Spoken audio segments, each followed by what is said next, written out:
Okay, so my plan for this video is to share how I am altering this 1974, copyrighted 1974 sewing pattern by Simplicity. It is, I believe, one of the patterns I got from my grandmother. When she passed away, I got all of her sewing stuff. I had a house at that time, so I actually had somewhere to store it, but I kept some of it when I moved into my RV. I am going to see if I can make it fit me. I will have to add about 10 inches to the waist in order to make this fit me. So we shall see if I'm able to do it and make it look right. And I am going to start with ironing the pieces so that they can lay flat.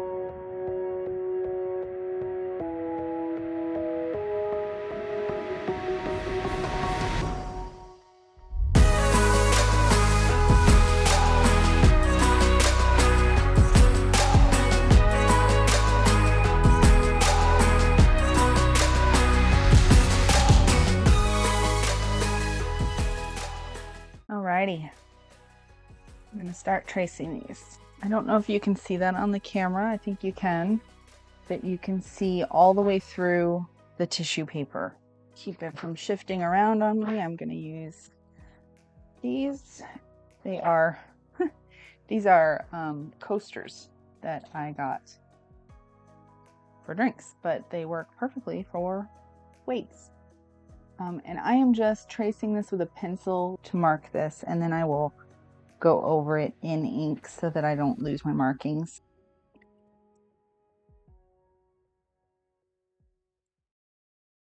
And I'm making sure to mark over all of the indicators on the pattern so that I don't lose them when I put this original pattern away.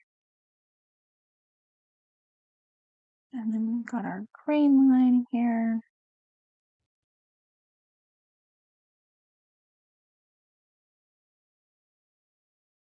This piece B.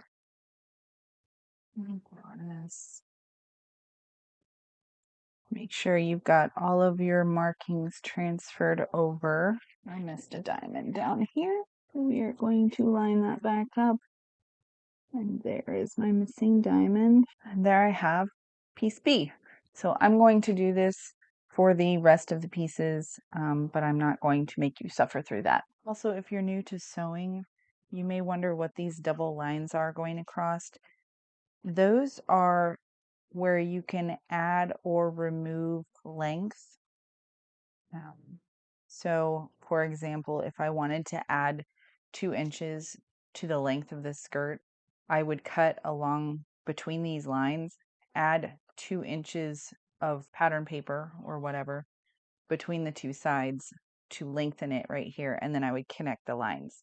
So that way I could make the skirt as long as I needed it to. And on skirts, you're going to generally find 2 or 3 of these lengthen and shorten lines, and that way you're not creating a large gap that then has to be spaced. You can add 2 inches here and add 2 inches here, and then you've got 4 extra inches on your piece. So that is what those double lines are for if you are new to sewing. All right, so my microphone died before I recorded this, so I am voiceovering, but here we go.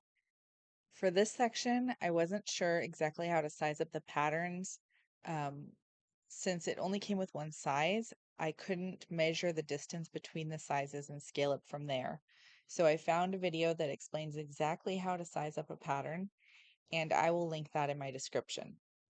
But essentially what I did was place the markings as shown in the video to divide the pattern into sections. Then I took my measurements, wrote them down, and found the difference between my size and the pattern's intended size. And then I divided that by how many cuts I was making in the vertical plane of the pattern. Then I took that number and spaced out the pieces, leaving that much room between each piece. In my case, I needed to add about 8/10 of an inch between each segment on the horizontal plane, and then I spaced the vertical plane pieces out about 1/8 of an inch apart. I did this for the entire jacket and carefully lined up each piece. Then I retraced the edges, making slight adjustments in the shoulder and under the arms and the neckline so that everything would line up appropriately.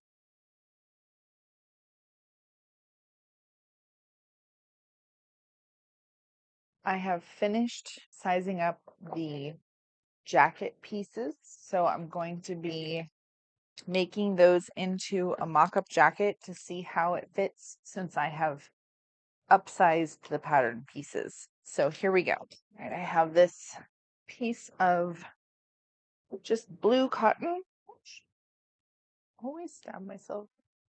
I never get through a pattern without stabbing myself.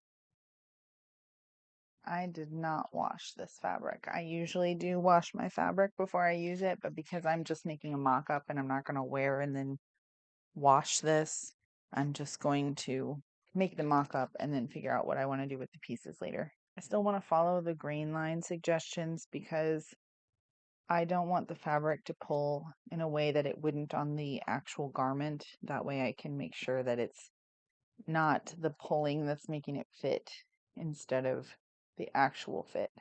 It says make darts. Press underarm dart down, remaining dart towards center, pin facing the wrong side of front, matching medium dots. Front edges of jacket and interfacing are not even between double notch and medium dot. All right. Machine based 1/2 inch from outer edges, front trim interfacing close to stitching, based along center front line, so inner edge with long running stitches. Okay. So I'm going to do the darts and I'm going to attach the front facing to the front piece. All right. Also, because I am doing a mock-up, I am not using matching thread. The reason I'm doing this is, well, one, I have excess thread in colors I'm not using. But also I want to be able to see the stitches so I can take them out and put them somewhere else if the placement does not fit me. And if you've seen my videos before, you may notice that this is a different machine. Yes, it is. This is a Singer 9420. So according to what I found on the Singer website about serial numbers, and with this serial number, this machine was made somewhere around 1960. So yay for that. But I am getting used to using it, so I really don't know much about this machine because I have never used it prior to yesterday. All right, I have marked my darts, so I'm going to pin those. All right, all the darts are marked on this one. Let me stitch it.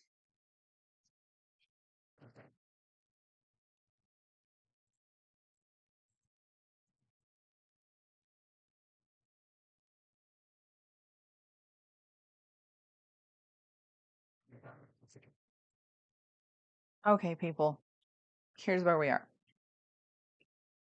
I put one sleeve on the jacket. I have not stitched it on yet because I figured this would probably be my issue. It won't go all the way up my arm because of this fun stuff.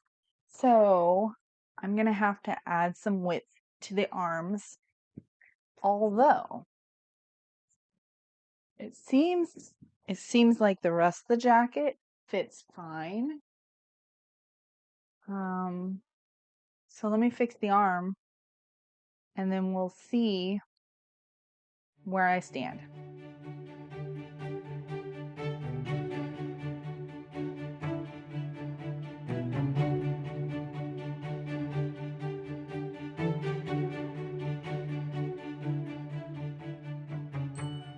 So I got it, the jacket fits as it is. The collar actually fits.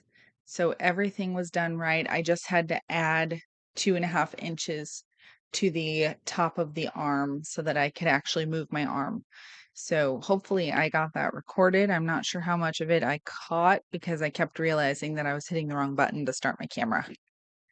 So, yeah, now I guess I'm ready to make the actual jacket.